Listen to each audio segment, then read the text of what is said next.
I'm not surprised, motherfuckers.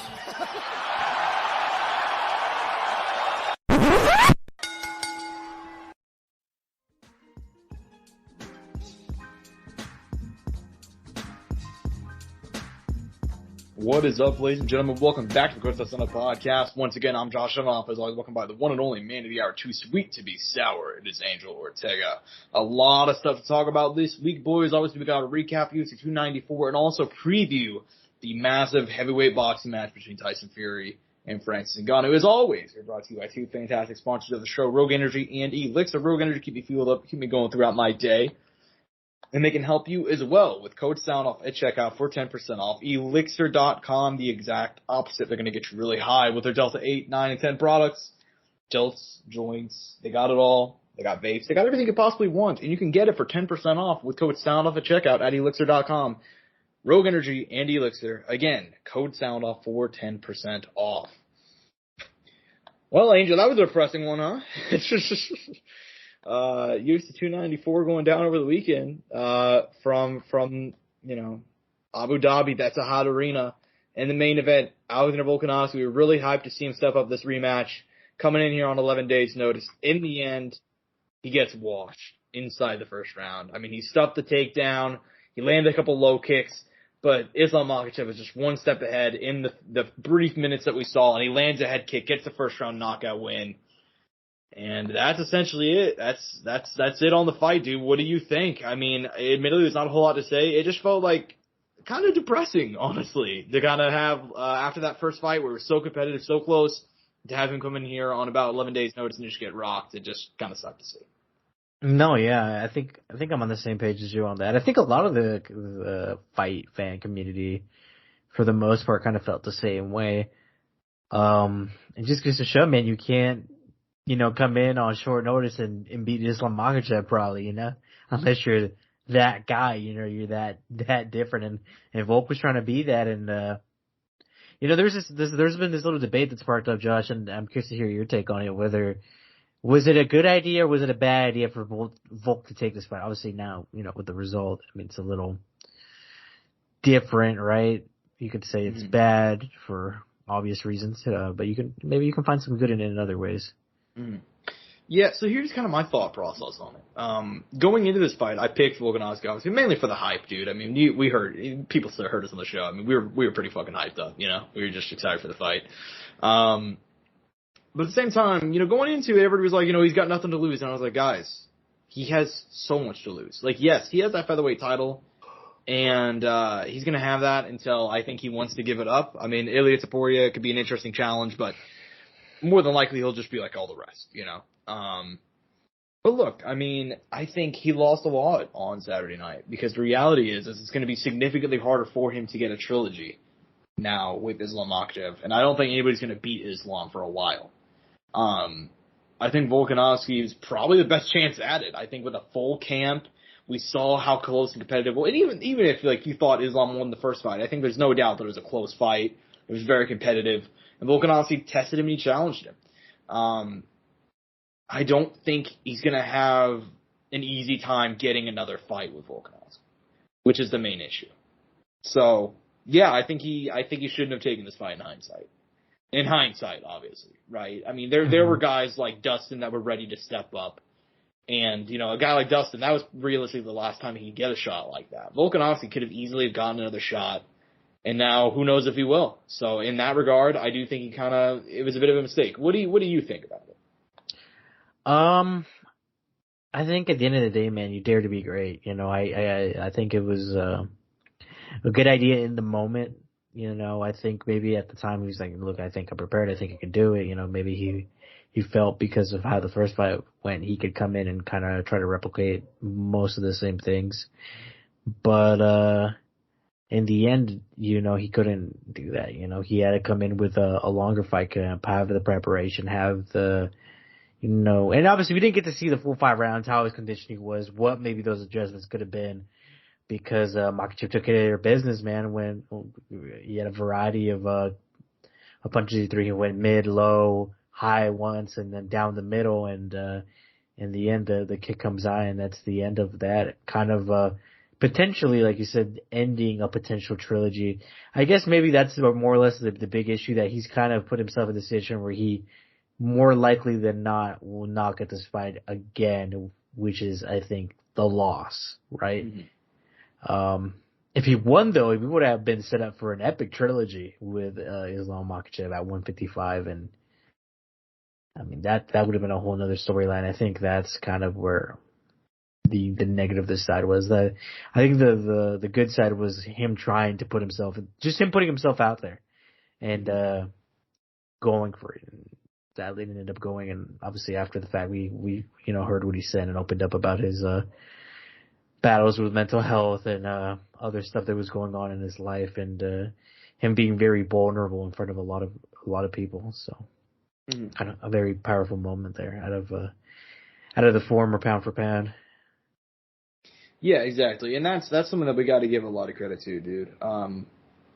The fact that he was so open and so honest in that post-fight press conference where he was kind of talking about how he's struggled with depression. And I think we talked a lot about the passing of Victoria Lee, and obviously Angela Lee, her own struggles just within the last month or two, and how it's really tough for fighters to open up because it's such a singular sport. When you're at the top, you're all alone, you know? Like these guys have teammates, they have friends, but it's so hard because it's such an individualized sport. The only person to get into the cage is you know? So it's really hard, and I was really happy that he was able to open up and discuss this. I'm sure that helped a lot of people, because fuck, dude, I mean, if Alexander Volkanovski is struggling with that, like, that's a bad motherfucker. One of the best fighters of all time, a millionaire, has a great family, has multiple skills, he's a fucking chef. And if he's struggling with that, it can happen to anybody. So I was really happy that he opened up about that. In regards to his future, dude, I mean, he said he went to January for ELYXR. He's not going to get it, I don't think. Maybe he will, but that cut and that knockout were bad. And we're less than 3 months away from, that next card whenever he would fight, I believe 297. I mean, granted though, Josh, just takes a doctor to approve it, so we'll see what happens. It only takes one. It only takes one doctor who just, steps up and like, you know what?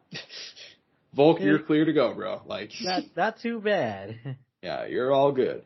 So who knows, dude? But I mean, in regards to Islam Makhachev, dude, I mean, who do you think will be next for him, dude? Probably Charles Oliveira, if I had to guess.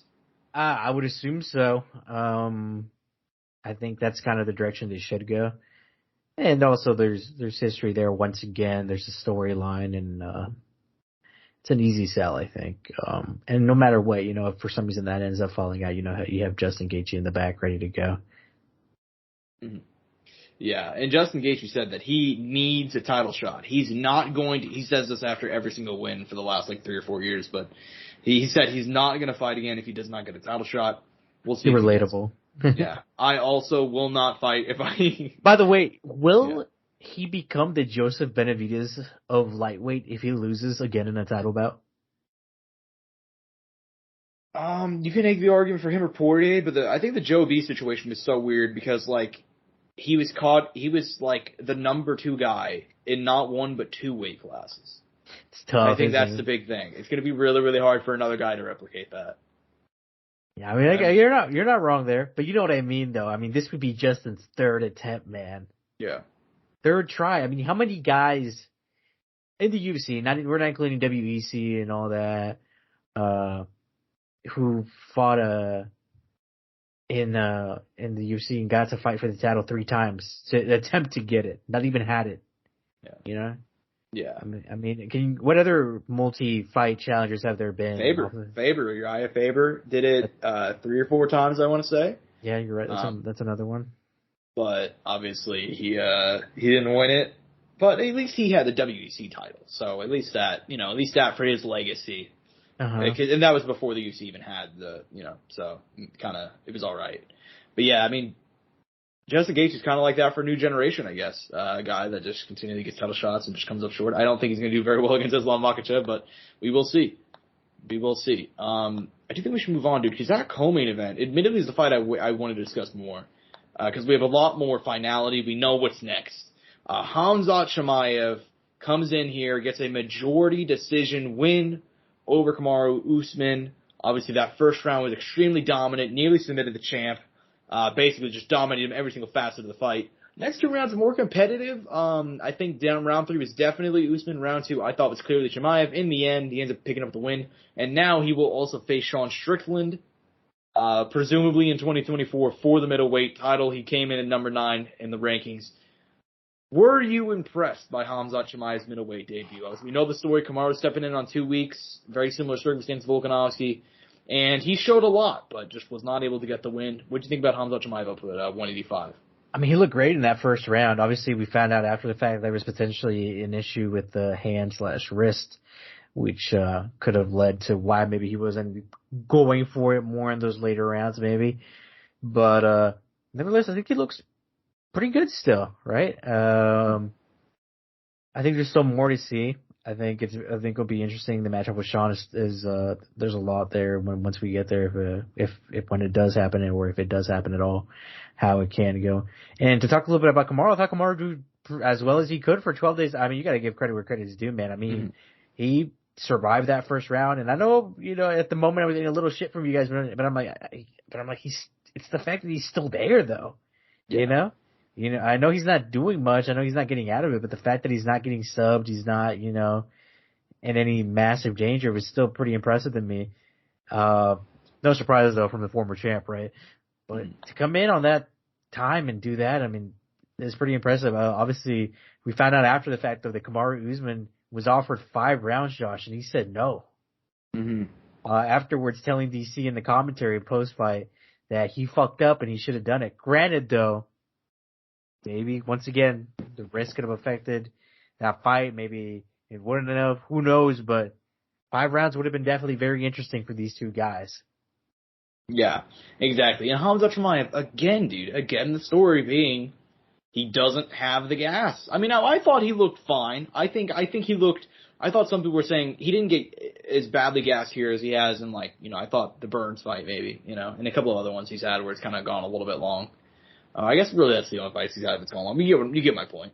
And once again, man, he got wild in the third too. He did get wild. He's look, man. I was very impressed by both guys. I think people took the wrong lessons out of this fight, dude. I really think they did. I think that a lot of people were like, Khamzat's not for real. Kamaru came in on 12 days notice and he competed with him. He almost beat him. How's he going to do against a real 185er? But dude, we have never seen anybody throw around Kamaru Usman like that, bro. That's fucking crazy. That in that first round, Khamzat Chimaev was ragdolling him like he wasn't even a fucking, he had never been taken down, bro. So, look, if you're anybody, I'm still as high on Khamzat Chimaev as I was. Look, if you can get into the third round with him, if your grappling is that good, which, I mean, you can, at 185, who has, Bo Nickel? Mm-hmm. Who else? Ekram Alaskarov, but we haven't even seen it yet because he's knocking out fools. That's true. And Hamza already beat him, too, on the regional. So there's a storyline there. But the reality is there's not many guys who have that sort of ability. So I think a lot of people took a lot of the wrong messages. I was very impressed by both guys. I was impressed by Kamaru's poise, his ability to come back and stay in the fight and nearly win it. And had it been 5 rounds, he probably wins it. So, yeah, dude. But I was very impressed by him. Do you want to see him back? You want to see him back at 185? Kamaru? Fuck yeah, dude. I don't care about 170. Not anymore. Personally. 170 die. Yeah, I mean, he said that he wants double champ status. He wants to win both. Interesting. Yeah, so I don't know. Would you like to see him fight at 185? Would I like to see him fight at 185? Yeah, would you like I'd have to pull up the rankings, but I honestly think Kamaru's lost 3 fights in a row. The UFC does not do tune-up fights, but I think they should give Kamaru a tune-up fight. Somebody lower. Paul Craig. No. You know what? That'd actually be a lot of fun, though. But he's booked, so maybe if Paul Craig beats Brendan Allen. Kelvin, former 170, never mind. Kelvin is moving down to 170. Never mind. Kelvin's moving down to 170. Chris Curtis. I think Chris Curtis is actually riding a little losing streak right now too, right? It actually kind of makes some sense. It would make sense too, because also we kind of set that future potential Sean versus Kamaru rematch and put that in a different light as well. Yeah, Chris Curtis is winless in his last 2, and no contest and a loss. Damn. So, Interesting, dude. Interesting. Yeah, I think that, Kamaru, but that's just my own personal thing. Realistically, they're going to give it somebody like Roman Diaz. Right? That's still a banger of a fight. That's a good fight, but I do want to see. Yeah. They're going to finally do Izzy versus Kamaru now. Oh, Jesus Christ. Could you imagine? Fuck, man. I wonder how we go down. But, so next up we got Hamzat and Sean Strickland. That's going to be a banger of a fight. Sean already said that, he shouldn't get the title shot, but.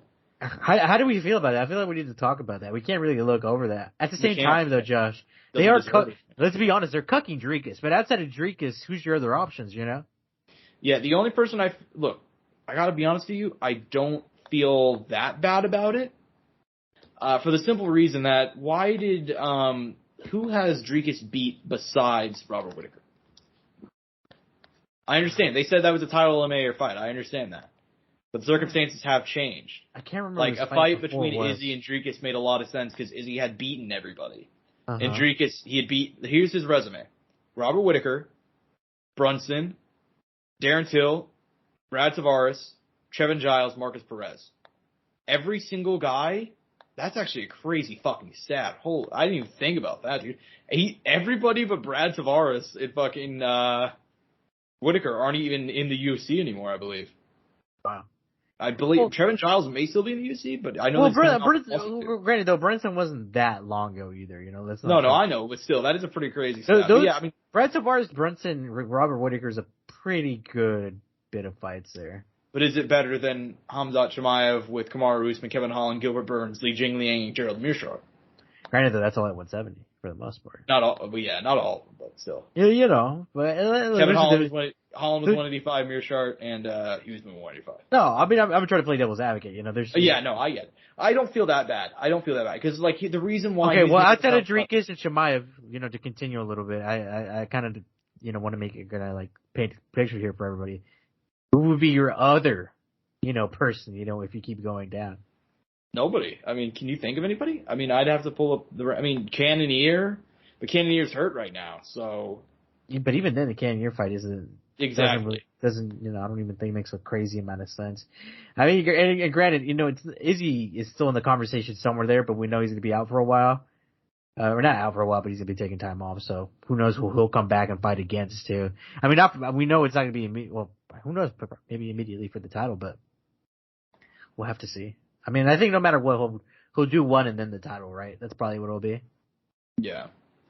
Whether that's Sean Strickland rematch if he does lose to Chimaev, or a Dricus fight potentially there, that'll sell itself. Pay-per-view main event too, co-main event potentially. UFC 300, who knows? Or Chimaev, Izzy, who knows? Yeah.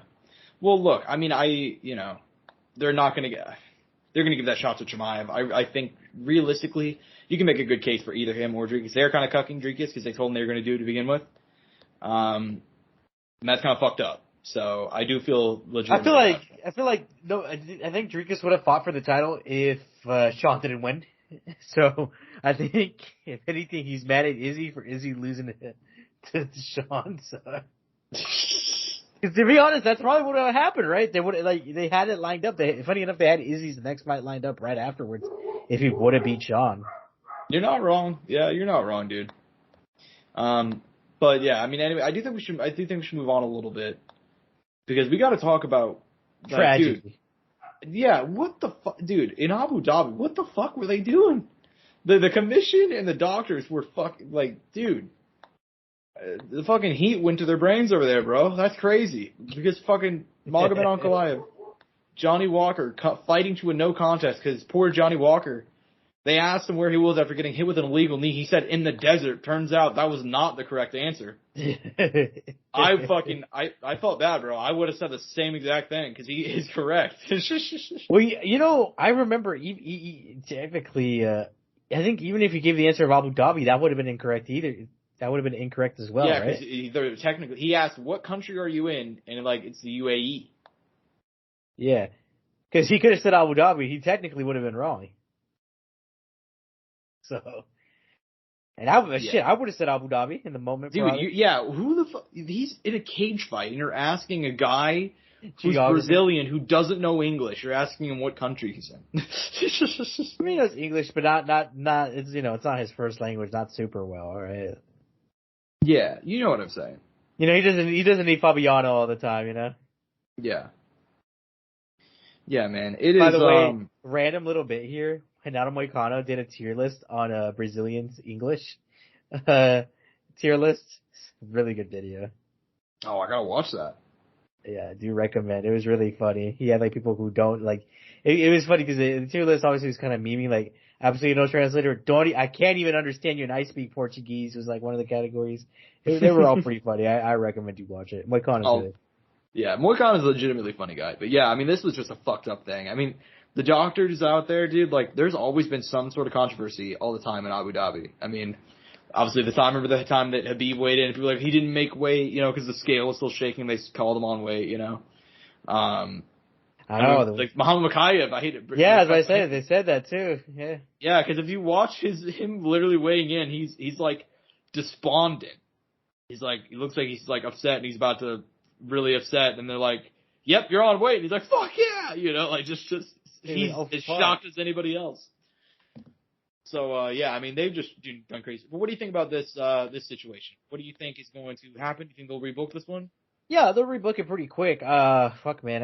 It's funny. I almost wish they could rebook it for next week because, I mean, they're literally fighting in Brazil, Be kind of the perfect thing, but obviously the flight and all that, and both these guys cut weight, so I think, if anything, I think realistically Dana should have probably negotiated a catch weight and made them fight next week on that Brazil card, but hey, I get it, and these guys need time, and I don't know exactly what they want to do, but I think Dana, if anything, and Hunter Campbell and all of them should consider kind of doing a catch weight fight to make this fight happen, because it was just very shitty for both the guys. They put in the fight camp, they put in the time, and they won't even get to fight. And they wanted to fight. They were still trying to fight, man.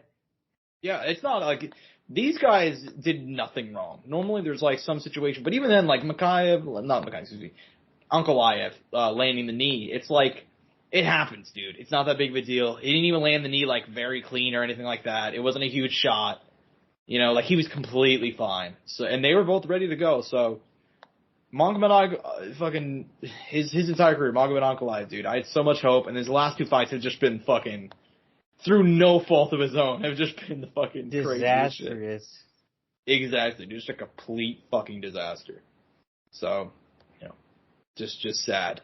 That being said, I think we should go ahead and move on, because next up on the main card, your boy, I guess he's my boy. He's our boy, Ikram Esalikirov knocks out Warley Alves. This one was we said on the show, it was an execution, okay? We knew it was going to happen here. Yeah.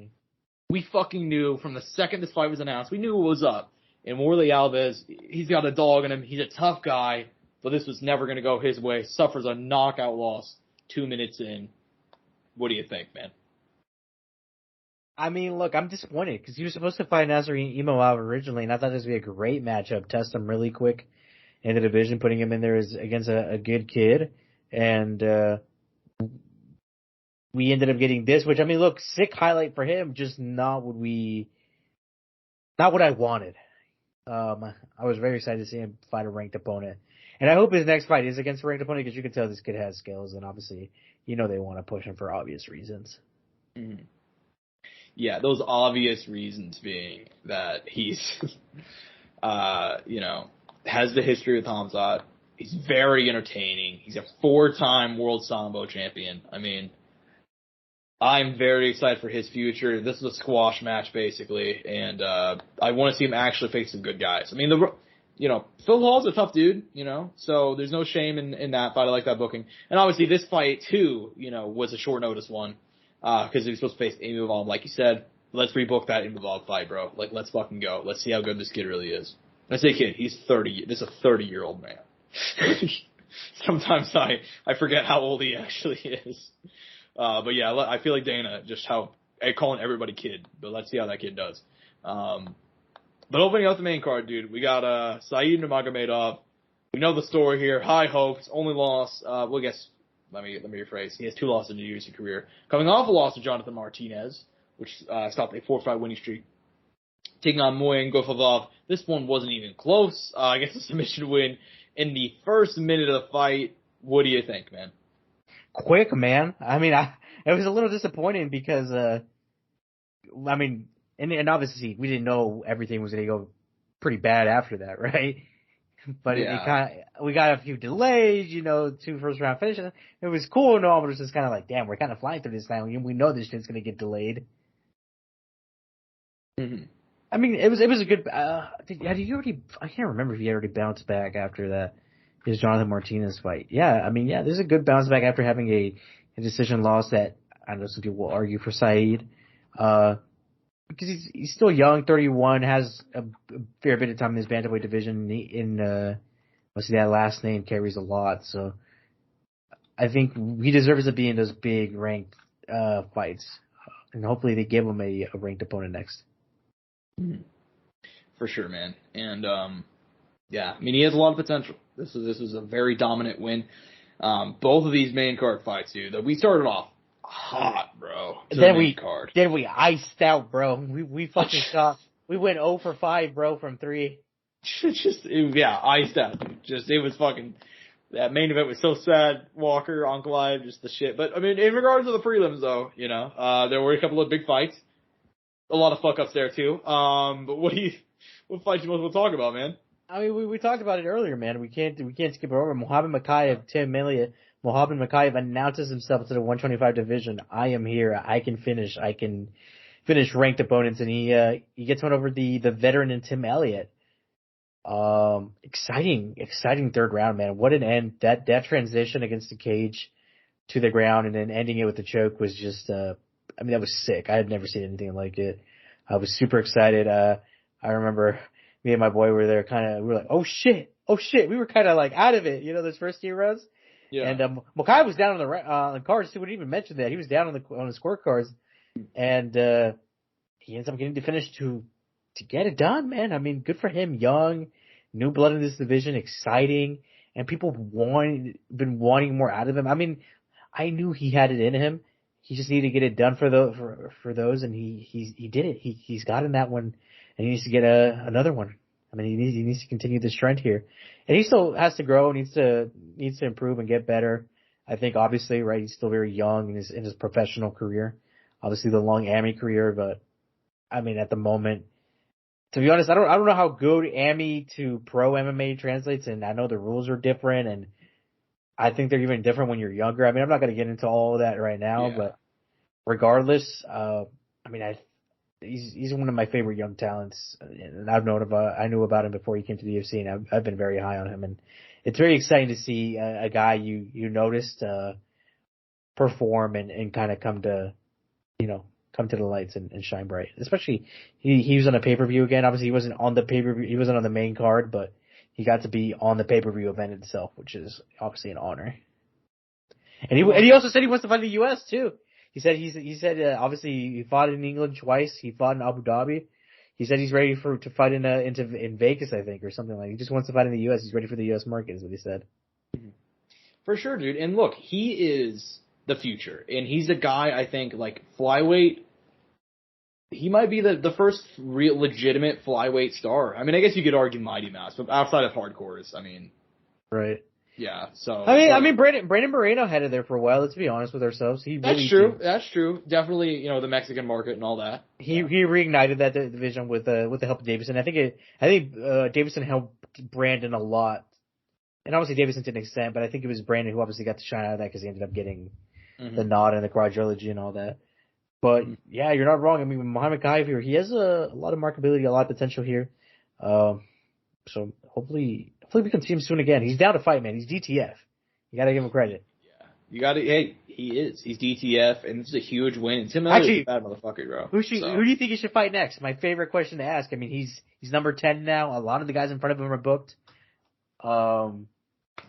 I don't know. I'm thinking another vet, man. I know Alex Perez I think he has a fight booked. I could be wrong, but that's a fight that interests me. Matthias Nicolau's another one that's hard up there. There's some options. Taking a look at the rankings, dude, he's ranked number 10. I mean, if you got the rest of that division, I mean, Kai Kara, France, Manel Cape, they're going to fight. They got to. I mean, you call the man the slur. I mean, you got to do the man dance, right? You after fucking, what was that, 290, whenever they dropped 2 in one night, and I know Makhachev was it the that gamer trifecta, word. I can't remember. The gamer word. Yeah, he called him the gamer word, so they gotta book that one. I don't know exactly who's all booked right now. Brandon Royval and, obviously Pantoja are gonna put on the fight of the year in December. Mm-hmm. That's not even a joke. Probably gonna end up doing it. Dude, what do you think about Amir Albazi? I wanna push this kid to the top, dude. I'm ready. I was so impressed. That's a hard fight. That's a good fight. I think no matter what, at some point that fight should happen. I think it'd be good from both those guys. Well, yeah, but it also part of it too is Amir Albazi. He is coming off like he's ranked number 3, but that's a little bit deceiving. Like he's beaten a lot of guys who are kind of meh. Francisco Figueiredo, obviously Malcolm Gordon, a couple guys who are okay. But then he beat Kai Kara-France by split decision, one of the worst decisions of the year. He needs to prove himself, I feel like, and I think so does Makhachev. I think we'd learn a lot from that fight. Just staple. I mean, I don't know. I saw something on Twitter potentially Manel Cape Amir Albazi was kind of a thing that was trending. So, I mean, that might be out of the question, Josh. Even though we want Kai Kara-France versus Makhachev. That'd be crazy if they don't book that fight. I know, it's insane. I kind of felt the same way, but we might not even get it. So we might get Manel Cape Amir Albazi, which is, I think, is still a good fight. Well, yeah. I mean, in that case, I wouldn't have a problem with it. You know. So, I don't know, Makhachev. I think he might have to. I think we have to wait it out a little bit, unless Matthias Nikolaev's down to fight, but he's coming off a loss to Brandon Royval, so. I don't know if he wants to maybe take that fight. Maybe he'll want to hold down and fight a different opponent, but we'll have to see, man. I mean, no matter what, you can move through this division pretty quick, I think, if you're active, so. Mm-hmm. Yeah. Understandable, dude. But, I mean, yeah, the flyweight division's popping right now, man. The flyweight division's popping. A lot of that has to do with Muhammad Makhachev. But looking at the rest of that UFC 294 prelims, I mean, look, I think we just got to talk about Javid Basharat versus Victor Henry. Dude. Another shit show. Yeah, this fucking referee. Victor Henry got his nuts just obliterated. And then, he tries to take the time, can't recover. And the doctor's like, bro, it didn't even hit you. What are you talking about? It hit your leg. You dumbass. Like, just like... The craziest shit I'd ever seen. That's in the top 5 craziest moments I've ever seen, dude. Of seeing a doctor go in there and tell the guy that he did not get hit in the dick. And then afterwards it was confirmed, as if they couldn't see it on the fucking replay, that yes, he was hit in the dick. What do you think about that one, man? I mean, and then Javid Basharat taking to Twitter with, I mean, Josh, sometimes these things happen in MMA. You're not wrong. Yeah, I mean, you're not wrong. No, I mean, dude, it was bad. I mean, we all knew it was bad. And on top of that, we find out Victor Henry's in the back throwing up. And it had to get what was it he had to get on his genitals? He had to get a ultrasound. He got a fucking ultrasound on his fucking ball sack, dude. Mm-hmm. Like, this shit was no joke. I mean, hopefully he's fine. Hopefully the family jewels are okay. Cause, I mean, I don't think you want any damage down there, man. That does not sound fun. Yeah, just disappointing. Also disappointing because this fight, these two guys look like they were going to potentially make a good fight. Like, stylistically, I think they were going to be good for each other. Ended up not getting even to see much of it. So, disappointing as fuck. Just another unfortunate scenario on this card, man. Mm-hmm. Yeah, and there was a lot, dude. I mean, there was a lot of unfortunate scenarios, and that was just one of them. But in terms of, like, good moments, I think we spend a little bit too much on the bad. Because there was a lot of good moments on these prelims, dude. The main one being, I mean, Mike Breeden against Anshul Jubli. Anshul Jubli, if you don't know, is the first person from India to win a UFC fight. 7-0, very, he won the road to the UFC. He's looked like a great prospect. I'll give him full credit. And for 2 rounds, he beat the fuck out of Mike Breeden. And in the 3rd round, I guess Mike Breeden said that, like, in his corner, his team was like, you gotta get in there. You gotta act like a dog. You gotta get in there. You gotta get in the fire. We are firemen. No, I'm fucking around. It was not Teddy Atlas. But they gave him a great, a great speech. And then he goes out there and starts beating the fuck out of Angel Jubli. He literally starts barking like a dog at one point. I know you did not see that one, Angel, but it was it was insane. Any other prelim fights you want to discuss, dude? I know that everybody's talking about Shara Magomedov. We gotta talk about Shara Bullet, dude. Yeah. Go ahead, take it away. I mean, look, the guy, he had quite a bit of attention behind him for a number of reasons, good and bad. I will be clear about that. Good because obviously he's put on some fucking highlights, obviously incredible kickboxing, Muay Thai background, but also he is, been in some interesting situations outside of the cage with people and getting into altercations with people. So, obviously that's never good. You never want a professional fighter attacking people. You don't want, the professional fighter hurting pedestrians on the street at all. So, yeah, that's not a good look. But outside of that though, entertaining as fuck, man, honestly. Obviously he needs some help in the wrestling department. So, look, he's gotta get that improved because obviously, bam, you saw it right there. First fight in UFC, glaring weakness, and his next fight, if his opponent is smart and they have those capabilities, they will definitely take advantage of that. Mm-hmm. Yeah, I mean, I think we might have even discussed this vaguely when he got signed or like at some point in time, but because we kind of didn't really if you guys don't know, Shara Bullet, let's just say he does not like PDA. Is that a fair thing to say, Angel? Yeah. I think that's fair. I think that's pretty fucking fair to say. Look, dude, let's be honest. To a certain extent, you can understand it, right? No, taken away in general, right? Yeah, it could be uncomforting, right? You don't want to see that. I get it. Well, I know personally, whenever I'm riding the escalator and I see a guy kiss his girlfriend right in front of me, you rub one out. I gotta fuck him up. We took two completely different ways. But yeah, if you guys don't know, last year, I guess, it was last June, he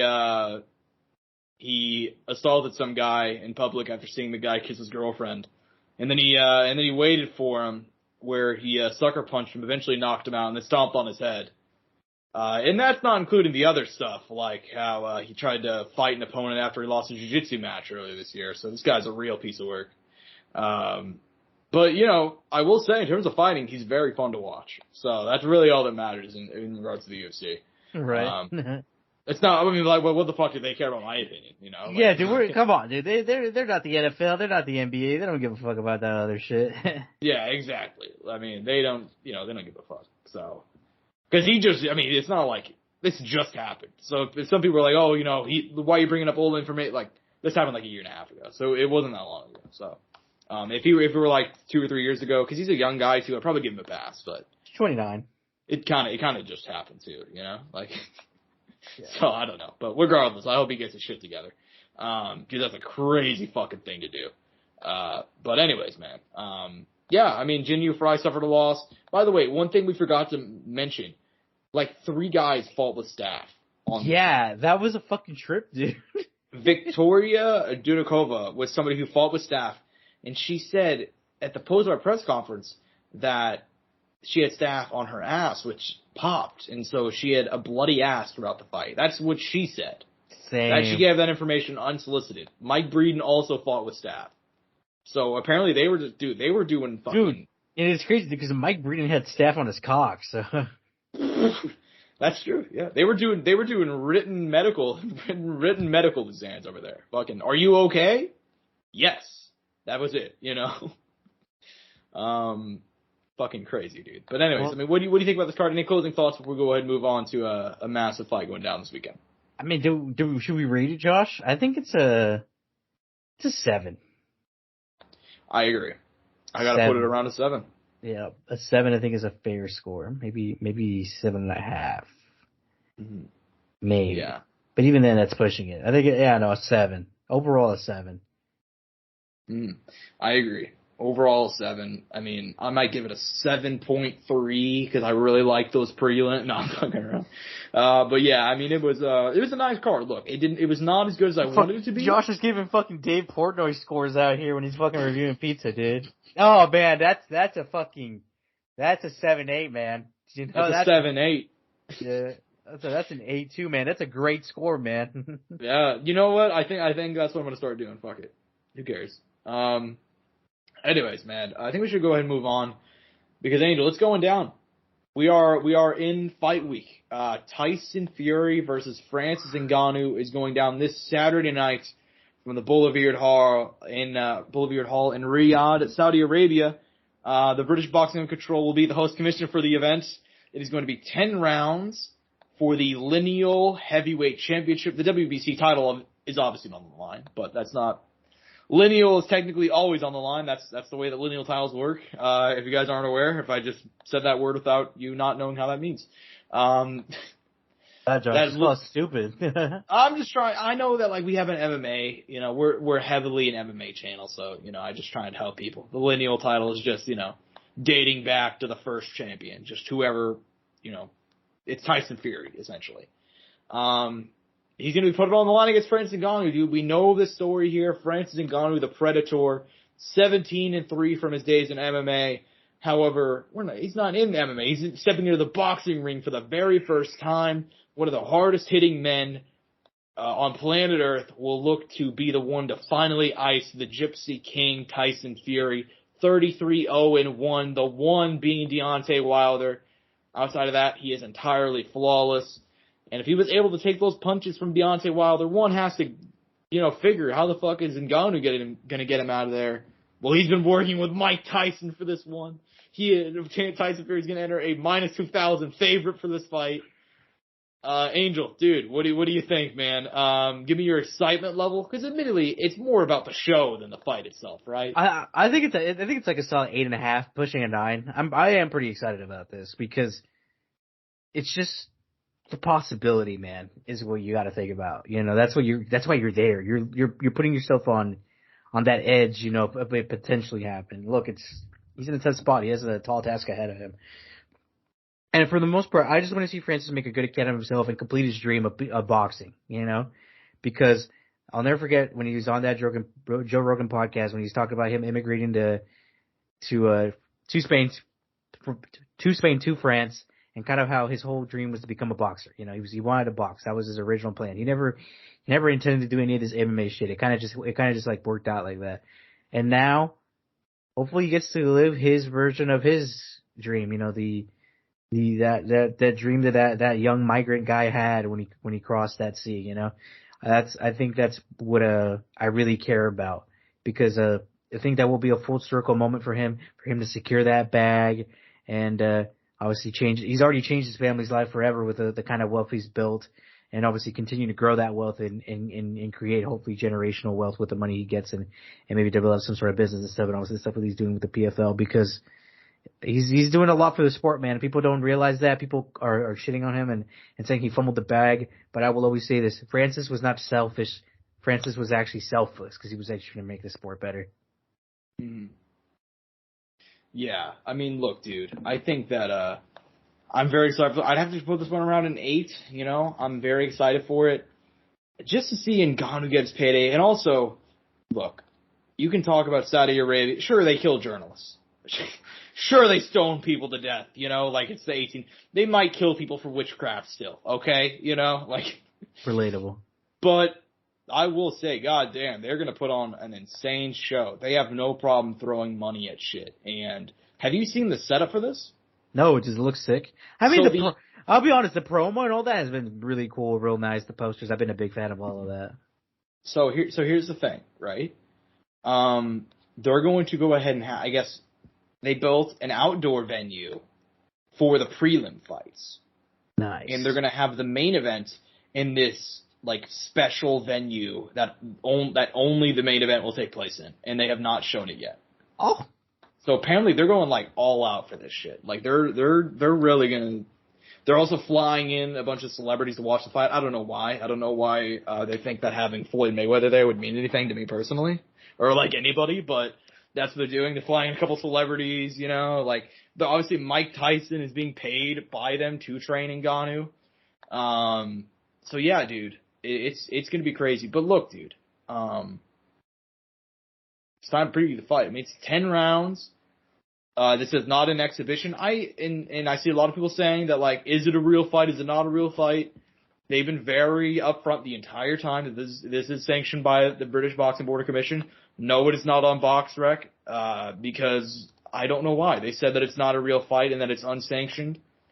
But even if that were the case, and, you know, they put Andy Ruiz, Anthony Joshua from 2019, which also happened in Saudi Arabia. They also put that on there. So it is a professional fight. I just want to get that cleared up for my boy Francis. I know that a lot of people were like, I don't know if I'll watch now. Some people were, because some journalists tried to start shit. But, yeah. It's okay if you don't like the fight, but let's be honest about what it is. It's going to be 10 rounds, a professional fight, no title on the line. Angel, do you think Francis Ngannou can pull off the upset? It would be among one of the greatest sports stories of all time. He said he took over one sport. He's ready to do another. Do you think he will win the battle of the baddest on Saturday night? Look, one thing we got to say, man, is heavyweight. You got to punch your chance. If Butterbean drop, who did he drop again? I always forget. Butterbean dropped Larry Holmes in 2000. If Butterbean, look, it was 2000. We won't clarify. We just got to clarify. It was 2000, but Butterbean still dropped Larry Holmes. Larry Holmes was 76 years old, but Butterbean dropped the Eastern Assassin, okay? He did. So, have some hope. Look, I think Francis has a tall task. He's not going to outbox Tyson Fury. That's one thing that everybody needs to be realistic and honest with themselves. If fucking Francis Ngannou outboxes Tyson Fury, Josh, we got a fucking prodigy on our hands. Let's be honest, right? Let's just say how it is. Oh, look, God. Yeah, dude, what if he comes out there, he's like Pernell Whitaker out there, bro? Like, this entire time. He just has the greatest head movement on planet Earth. Dude, this entire time Ngannou was fucking around. He's secretly fucking Sweet Pea up in that bitch, you know? Right. You could only hope. But look, I think he has a puncher's chance. I mean, I'll be completely honest. Like outboxing these guys would be very hard. Look, it is 5 rounds, potential for a draw, scary, you know. It's another thing. Yeah. But yeah, I mean, it really is going to be more likely not, and depending how he wants to do it, probably the Tyson Fury show. But we're hoping for the best for Francis, and like I said, I hope he makes a good account of himself, and if he is able to do it, then fucking awesome, dude. Will be one of the sickest days in combat history. Mm-hmm. Yeah, I completely agree. He's not going to do that, unfortunately. I wish he would, realistically. Well, Josh, that's the thing, because your bingo card might not have it, but my bingo card is ready. You're picking Ngannou? No, you're like, he's going to do it. He's got it. I'm not picking him, but God, I just, you can be. Dude, if Ngannou wins, I'll be riding a high that for like the rest of the year, you know? Right. Like, fuck, like, that's fucking, like, I'm hoping for it, man. Like, I understand some people are like, you know, they don't like this fight, and I get it. But I really think if you know a Francis Ngannou's story, it's like, imagine being born in Cameroon and being, like, so poor that you measure time by how long it takes for your shoes to break, and being forced to live in a sand mine to survive. And that's just where the story starts. You have to move to France with no money, and you're homeless, and you're living in a parking garage. All that to become UFC heavyweight champion, and now fighting against the reigning boxing heavyweight champion, being trained by Mike Tyson himself. I don't give him much of a chance against Tyson Fury, but god damn is that a story. This guy's had a sick life, dude. No matter what, he could die knowing that he's going to live a pretty fun life. Yeah, I don't see him doing anything in the fight, but I'm happy he's getting a payday. So, yeah, if he, you know, and look, I think Francis may surprise some people, dude. I know that everybody, whenever Floyd, it was like Connor's not even going to land a glove on Floyd, and, you know, blah, blah, blah. And so now people are like... Could you imagine first round Francis and sleeps Tyson Fury? Like, you know how crazy that'd be? Dude, I literally don't even know. I would... You might, like combust, right? You might just explode, like self-combustion, right? Yeah. I mean, fuck, dude. I mean, I self-combust every night, if you know what I mean. Jesus Christ. God damn. It's always skits and bits. Not fucking anyway. We're always talking about dicks on here every fucking week. Got a phoner. Nah, fuck around. But anyways, yeah, I mean, what is he gonna do, man? I'm so excited to come back next week and talk about it. I wish it was Saturday. I'm excited, though. It's all right, you know. You're gonna be there, too, potentially, probably, I hope, will be. Yeah. I gotta get you live on air. Yeah, we'll see, dude. I think that Ngannou's gonna fucking... Yeah, I think he's gonna put on a show, dude. I think it's gonna be an excellent night. I think it's gonna be a fun night. Do you think Fury will carry him, or do you think he's gonna go out there and try and knock him out? I think he's probably gonna try and knock him out because it's way too risky to try. I think it depends. Otherwise. I think he'll, like, kind of try to figure it out. And I feel like this is what pretty much every guy does. They kind of see like what the other guy's trying to do, and it's like, oh, okay, now you're trying to be serious. Okay. Yeah, it's one of those. Let me see if I'm gonna get serious. Yeah, it could be like one of those situations like with Floyd and Tenshin Nasukawa. Whenever Floyd came around, kind of fucking around, and he got hit with like a real right hand. He's like, oh, okay, that's how you want to play this, huh? Like, you know, and Tyson has the skills to probably kind of coast for a while. Yeah. So I wouldn't be surprised if he coasted pretty far and he was like, all right, I picked my shot. What the fuck happens if he just goes in there and he fucking takes him out, Angel? Wouldn't that be crazy? Dude, I don't think I will be able. I will probably call Francis Ngannou the greatest fighter of all time at that point. If Francis Ngannou wins, he is to go. He has to be, right?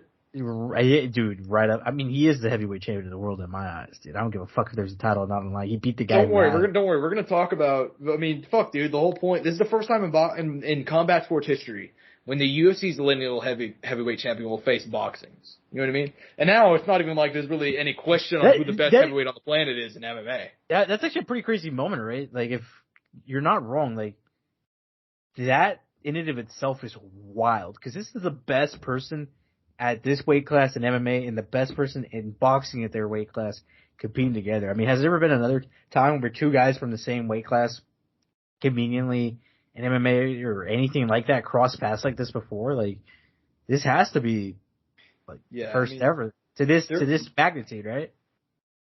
To this magnitude, yes. I've done a lot of research on this subject, on boxing and MMA just over the years, you know, like crossover fights. Like, we had a lot of guys go both ways. Like, you know, and James Toney fought Randy Couture, but Randy was past his prime, so was James. They were both former champions, but I don't even think Randy was like anywhere close to the title at that point.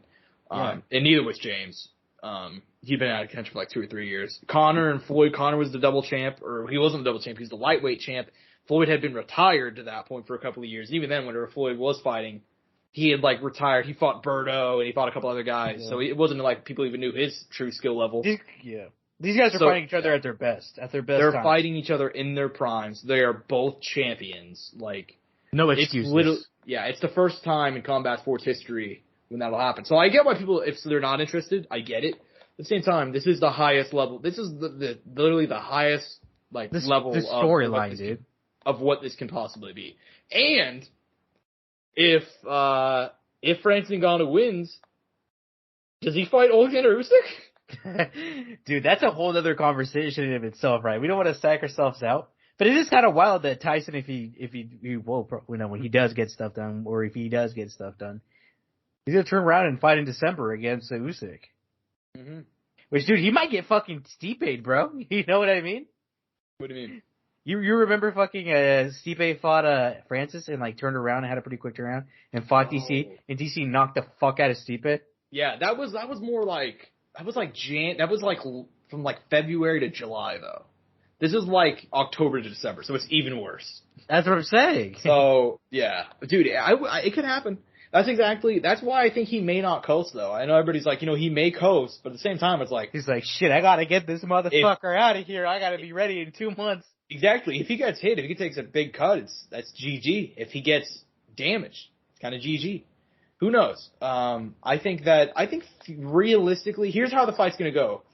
Ngannou is gonna go out there and blitz him early, cause I don't care what he says. If they're working on boxing fundamentals, they're fucking stupid. Just work on one punch, and maybe work on some Deontay Wilder windmilling, and that's basically your best chance. That overhand, I think realistically, he gasses within 3 or 4. He gets taken out around round 7 or 8 by TKO. That's my guess. That seems like a pretty realistic strip. that's the realistic fight. I think if Fury wants to, he could just fucking do it in the first first 3. Yeah, I think so. I think he really could. It's also that fight vision, right? Like that boxing fight vision too, right? That's something that Francis really won't have, right? Mm-hmm. But who knows, dude? Those bigger gloves and all that. Francis is like, man, I used to fight in tiny gloves. Okay, let me see what I can do now that I can cover up. Mm-hmm. Yeah, dude. I mean, there's just so many unknowns, and we have no idea. And how much is like Ngannou showing, and is what he's showing actually like? How serious is he taking it? Obviously, we hope very serious, but you know, yeah, I mean, he looks in great shape, so that's good. I mean, he always looks in pretty good shape, though. That's true. But yeah, dude, I'm very excited to see how it. serious is Tyson taking it? You know, that's the better question. I'm assuming pretty fucking serious because he's about to fight Usyk afterwards. If I had to guess, he's probably taking it pretty fucking serious, bro. You know? I don't know. That's just my guess, though. But anyways, man. Any closing thoughts on this card before we go ahead and move on to some news? Nothing much, man. Obviously, I think there's a few decent fights on the other card. Obviously, I always enjoy watching guys like Joseph Parker. There's actually a Russian fighter on here. Arslanbek Makhmudov. I saw his last fight. Banger 2-round fight. It was on the Anderson and Martin undercard on ESPN. If you ever get a chance, Josh, it's only 2 rounds. I would recommend rewatching it. Pretty fun guy. You said Arslan Makhachev? Yeah. Yeah. Fucking killer, right? The guy's a unit. Yeah, I saw him fight Carlos Takam back in, I think, last year or the year before. But he beat the fuck out of him. And granted, though, he went to distance on that one. His last 2, he's finished in the first and second. Yeah, he's a bad motherfucker. I'm actually really happy you shouted him out. Yeah, hopefully soon he gets that next step because he is 34, but granted, you do last a while at heavyweight. But, you still want to get these guys when they're relatively young and give them their shot. 100%, dude. 100%. Nonetheless, I do think it's about time to move on. Just to go and actually close it out, very excited for this fight. And in case you guys are not aware, if you're not aware, it's going down in Saudi Arabia. In case we haven't said that. That's Saudi Arabia, Josh. Saudi Arabia. So that means it's going to start at like 1 p.m. Central Time. Although because it's boxing, the main card I want to say starts at 1, and the fight won't happen until like 5 p.m. or some shit. Dude, yeah, I know, I saw. But granted, though, that makes sense because of how long boxing runs. Yeah, that's not bad. But anyways, man, we do got a bunch of news, and I kind of hinted at it earlier. Francis Ngannou is clearly the best MMA heavyweight on the planet. There's no longer any questions because John Jones is now out due to injury. He is out of UFC 295 due to a torn pec. Stipe Miocic also now out of UFC 295. They want to rebook that fight. There is no location, but apparently that's the plans. Or not location, I mean date or no I. But apparently a torn pec will keep you out 8-9 months, and that's just to recover. That's a year. So he's going to be out for around a year. And John Jones, man, he's 36. Who even knows if he'll come back? But it's all right though, because Angel, the future is now. Tom Aspinall and Sergey Pavlovich stepping in for the interim title. I mean, I'm going to say something, Angel. It's going to be controversial. I really do feel like growing up is admitting that Tom Aspinall versus Sergey Pavlovich is a significantly better fight than John Jones versus Stipe Miocic. Am I crazy? They're both very good. They're both very, very fucking That's a cop-out answer, Angel. They're both good. They're both very good. All right. I am very excited for this, though. Like, you're not wrong. Like, if we weren't going to get this, holy fuck, this is very good as well. Yeah. No, 100%, dude. I mean, it is very, very good. It's an awesome fight. And I actually saw that Tom Aspinall said, and I really do wonder if we're ever going to see John and Stipe fight again. Because I saw that Tom Aspinall said, he said he was sworn to secrecy, but essentially the UFC internally did believe that both of those guys were going to retire. Double retirement. Retirement. And they were already planning on booking a vacant title fight for the next year between Aspinall and Pavlovich. So, pretty interesting that they were already planning towards the future, dude. Admittedly, I'm very excited for this fight. Like I said, there's not a lot to say here, because we're going to be previewing this fight in 2 weeks. But I will say that it does give me a lot more confidence. I know some people were like, dude, we just saw Volk step in on 2 weeks' notice, and now we're about to see fucking Aspinall do the same thing. Though. Yeah, and he has been staying ready. He's been staying ready. He said he's been in the gym. He was already planning on the vacant title fight for next year. So, let's fucking go, dude. Very excited. Very excited for it, man. But, that's not the only fight announcement we got, Angel. We actually got a couple more fight announcements. BKFC 56 going down in December will be headlined by Mike Platinum Perry taking on Eddie Alvarez. We know the story here, Mike Platinum Perry. I mean, come on, dude. One of the most entertaining men alive. especially in that bare knuckle ring, taking on Eddie Alvarez, who made his debut in April, picking up a win over Chad Mendes. Pure violence. Pure violence is this one, right? Violence personified. Yeah, exactly. What's your excitement level for this matchup, man? I did not see this one coming at all. I really thought they were going to end up booking that Darren Till fight, but apparently not. No. Yeah, apparently not. This is a solid 9, man. Yeah. This is a solid 9. I am fucking... Yeah, I'm pumped for this. Yeah. I mean, you saw how good Eddie's fucking debut was in BKFC. We've obviously seen how successful Mike's been. I mean, it's going to be a banger of a matchup. Yeah, exactly, dude. I mean, it's going to be an absolutely insane banger. This fight really came out of nowhere. I did not see it coming, dude. Ultimately, I mean, look, dude, I think this is... I don't want to say this is kind of a really rough matchup for Eddie Alvarez, but I kind of feel like Eddie Alvarez kind of get fucked up for this one, man. I gotta say it. I gotta admit it. You're not wrong. Yeah. But hey, man, they're building up Mike Perry well. He's beating these legends, bro.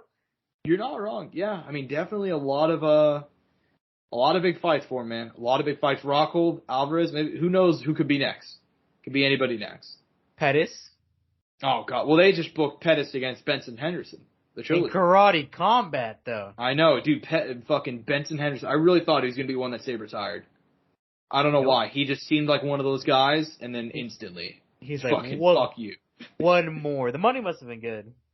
Oh, I'm sure the money was good, dude. I have no doubt about it. Good for that. So good for him, honestly. Get that bag. Yeah, get that bag. But yeah, dude. That's all I got to say about BKFC. We're kind of speed running these fight announcements. Really, there's not a whole lot to say about them because we're gonna be talking about them because it's about to be November. So, yeah. But next up, dude. Ryzen 45. If you guys are new to the pod, maybe you're new to Ryzen as well. Ryzen does their New Year's Eve cards every year, and they announce multiple matchups for Ryzen 45 going down December 31st. Will be headlined by Juan Archuleta taking on Kai Asakura. In addition to that, they have Koichi Horiguchi flyweight title against Makamoto Shinryu, Kleber Koig taking on Yasukura Saito, and also Hirosama Okuhugo taking on John Dodson.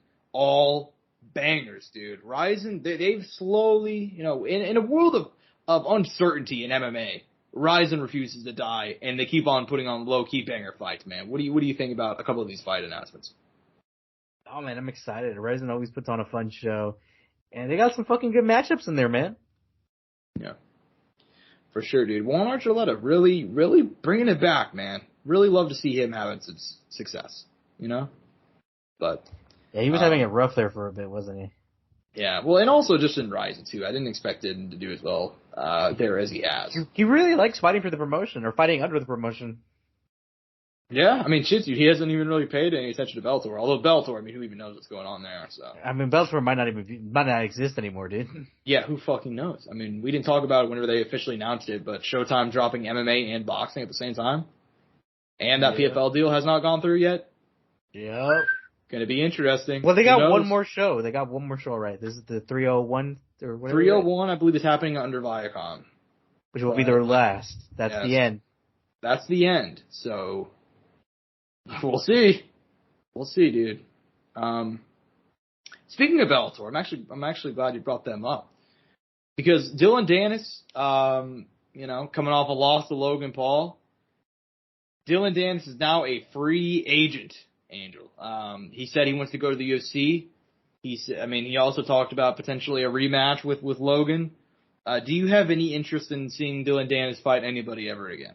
No. All right, next up we have Michael Venom Page, who is in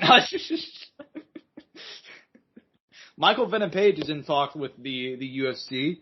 If we're talking about actual fighters and bad motherfuckers. Dude, I just saw something. So Keem said that today they were going to have a Happy Punch announcement, and then he later tweeted just like right now, like 5 minutes ago, big Happy Punch announcement. It's like an Irish flag. And the first fucking comment was, holy fuck, this guy Conor McGregor. Fuck yeah, dude. I'm sure they're just going to have a show in Ireland, but it was that probably. It was funny as fuck to see. Dude, that's so fucking funny. I love that. Anyways, man, anyways, so Dylan Dennis, free agent, don't really care. Michael Venom Page is a free agent, though, and I do care a lot. he was seen at UFC 294. Not only was he seen at UFC 294, for a former Bellator guy, Dana doesn't give a fuck about Bellator, right? And he normally doesn't like any big free agents. Doesn't like signing big free agents these days either. But, he said, hey, we're talking to the kid. Michael Venom Page is like 37. But he's like, hey, we're talking to the kid, and we like him a lot, so we'll see what happens. Do you really think that they're going to sign Michael Venom Page, dude? I mean, it seems like it's actually going to happen. It seems like it's actually going to happen, like you're saying, my G. Yeah, I mean, who do you think? Yeah, I mean, we've talked a lot about potential opponents.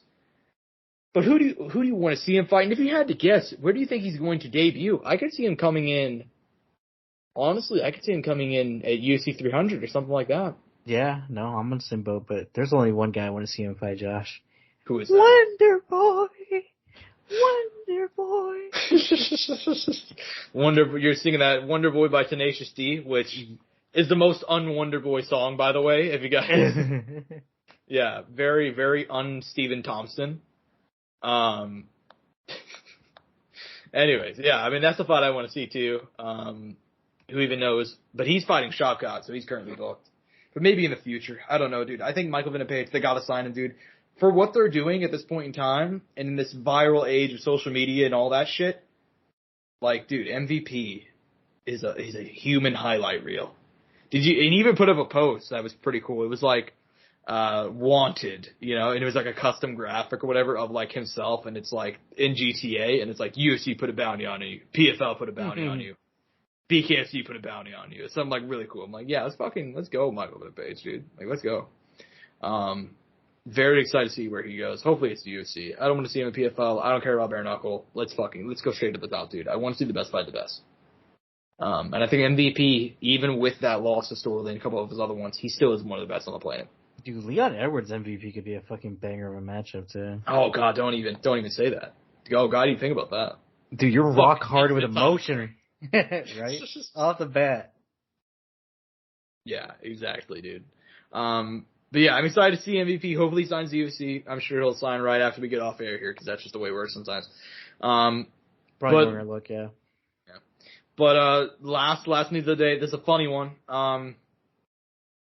Bud Light is the official sponsor of the UFC. They have dropped Modelo. No longer a fighting spirit. No longer. No longer. It's now Bud Light, Angel. So you're gonna Saturday night's gonna be popping over the gay beer. You know, you're gonna be doing that. I fucking hate Bud Light, so no, never.